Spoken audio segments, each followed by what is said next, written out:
Olá, pessoal! Sejam bem-vindos a mais uma aula aqui do nosso canal do YouTube. E hoje vocês estão vendo aí na capa duas imagens, né? Duas fotos tiradas lá do livro de Fisiologia Vegetal. E vamos conversar um pouquinho o que essas fotos aqui têm a ver com plantas daninhas, né? O que isso vai nos ajudar a entender mais sobre as plantas daninhas e sobre o controle de plantas daninhas. Então, pessoal, o herbicida, né, quando a gente faz a pulverização em pós-emergência das plantas daninhas, ele vai ser absorvido pelas folhas. E nas folhas ele vai enfrentar algumas barreiras até ele ser absorvido e chegar até o local de ação dele. Então, por isso que eu trouxe aqui para vocês um recorte da folha, né, de uma planta. Então, pessoal, né, antes da gente falar disso, a gente tem que lembrar que, em consequência aí da evolução biológica e química, né, os organismos eles desenvolveram ali várias estruturas que protegem eles do meio externo. Então, nas plantas, pessoal, nas plantas superiores, essa proteção ela é feita pela cutícula, né, pela cutícula vegetal ou membrana cuticular. A cutícula, ela vai ser uma camada, pessoal, contínua e fina, tá? Que predomina nela ali material lipídico, que vai cobrir as células ali da epiderme da folha. Então, ela vai funcionar como uma interface entre a planta e o ambiente. Quais são as funções ali da membrana cuticular ou da cutícula? As funções dela são ali barreira mecânica, então ela protege contra a entrada, a penetração de patógenos, contra o ataque de insetos, protege os tecidos de danos mecânicos, preserva o balanço hídrico nas plantas, tem a função também de refletir e atenuar a radiação ultravioleta, evitar a entrada de poluentes da atmosfera e ainda também regular a entrada de produtos químicos nas plantas, certo? Então funciona como uma barreira. Então o herbicida, um produto químico, ele vai ter que enfrentar a barreira da cutícula. Então, olhando agora para a foto ali da direita, de uma forma geral, né, da parte interna para a mais externa, a membrana cuticular, a cutícula, ela vai ser constituída ali de uma cutícula secundária, uma cutícula primária com ceras embebidas, e na parte ali mais externa, nós vamos ter ceras epicuticulares. Quimicamente, então, a cutícula ela é constituída por 4 componentes essenciais, que são a cutina, as ceras, pectinas e celulose. Então, olha quantas barreiras o herbicida tem que enfrentar para atravessar a cutícula, que é formada por esses 4 componentes. Então, as plantas, pessoal, além disso tudo, o que acontece? Elas estão sujeitas ali a vários estresses abióticos. E o que isso influencia? Influencia que a camada de cera cuticular que proporciona essa barreira de proteção, ela pode ser alterada, ela pode ser mais fina, mais grossa, em função desses estresses abióticos, certo? Lembrando ali, pessoal, que essa camada de cera cuticular que promove essa proteção, ela é formada ali por uma série de compostos.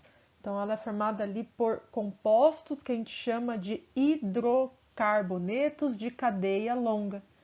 O que inclui isso? Agora a gente puxa um pouquinho da química.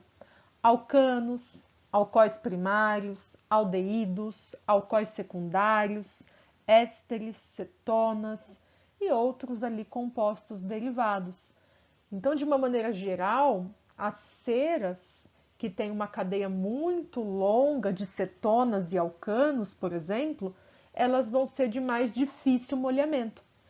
Então, veja como que a constituição ali da cutícula, dessa cera da planta, ela influencia, né? Então, se ela tem mais cetonas e mais alcanos, é mais difícil o molhamento ali com a cauda de pulverização.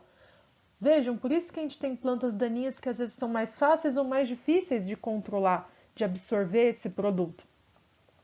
A composição dessa cera epicuticular, que é essa primeira barreira ali da cutícula, ela vai variar entre as plantas, entre os grupos que nós temos de plantas.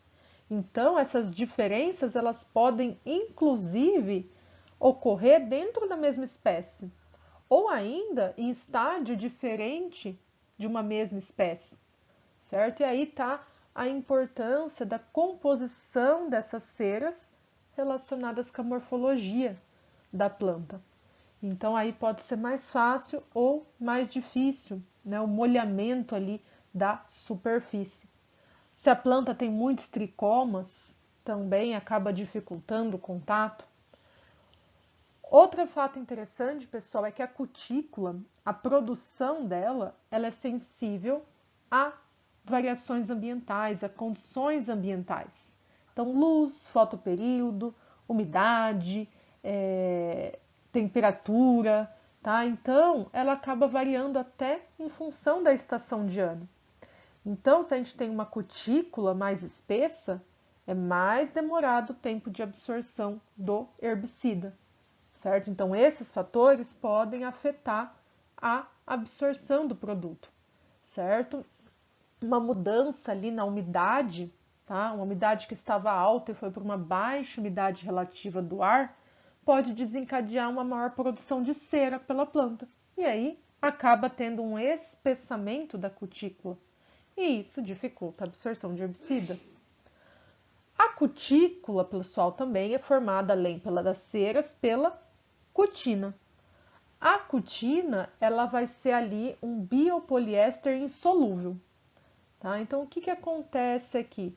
Ela vai possuir uma parte hidrofílica, a cutina, amiga da água, e uma parte lipofílica, amiga do óleo.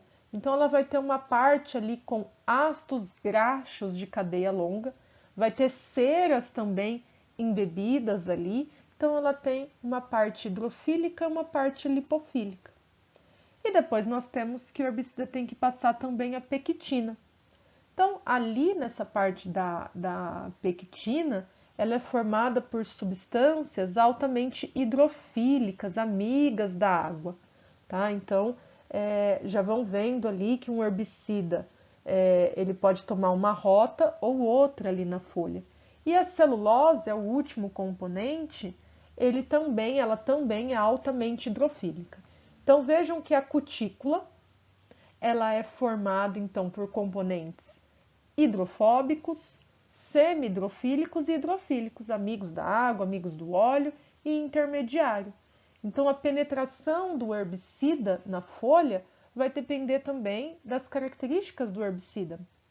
Um herbicida com uma característica mais polar, amiga da água, vai pegar a rota da pectina, certo? Porque na pectina nós temos ali substâncias hidrofílicas amigas da água. Já um herbicida mais oleoso, mais lipofílico, ele vai pegar a rota apolar ou não polar, que é onde tem ali mais ceras, onde tem cutina, né, que são substâncias ali com mais ácidos graxos, mais lipofílicas, certo? Então vejam que aí um herbicida, né, mais lipofílico vai ter uma facilidade maior de atravessar as ceras, que é essa primeira camada. Um herbicida mais hidrofílico tem uma maior dificuldade, demora mais para ser absorvido ali, para ele penetrar aquela primeira parte das ceras, certo? E outra característica que é importante lembrar é que essa proporção ali entre ceras, né, cutina, pectina, elas vão variar entre as espécies, entre os estágios de desenvolvimento da planta e condições ambientais. Então, por isso que quando vocês veem na bula não aplicar quando a planta estiver passando por algum tipo de estresse hídrico, falta de água, é porque aquela planta também vai, além do metabolismo dela estar baixo, dela estar translocando menos dentro dela, o metabolismo menos intenso, a dificuldade de absorver o herbicida também vai ser maior. Ela pode estar com uma camada mais espessa de cutícula, com mais ceras, e aí nem absorver todo o produto que é necessário para controlar aquela planta daninha. Estágio de desenvolvimento. Quanto menor a planta daninha, menos ceras, menos espessa a cutícula, menos tecidos especializados tem a planta. Então, mais fácil, mais rápida é a penetração do herbicida. Então, a gente vai ter um resultado melhor de controle. E condições ambientais. Então, vejam que se a gente tiver alta temperatura, baixa umidade relativa do ar, a planta está ali quietinha, metabolismo menos intenso, vai translocar menos produto, vai absorver bem menos produto, pode desencadear maior produção de cera, e aí nós temos um espessamento da cutícula, que dificulta também a absorção do herbicida. Então, pessoal, essa foto era para falar sobre isso para vocês. Então, se você gosta desse tipo de aula, né, já compartilha com os amigos, deixa ali o seu curtir, né, e espero que vocês tenham gostado de entender um pouquinho mais sobre as barreiras que o herbicida ele tem que enfrentar depois de uma aplicação em pós-emergência. Então, até mais e até a próxima aula.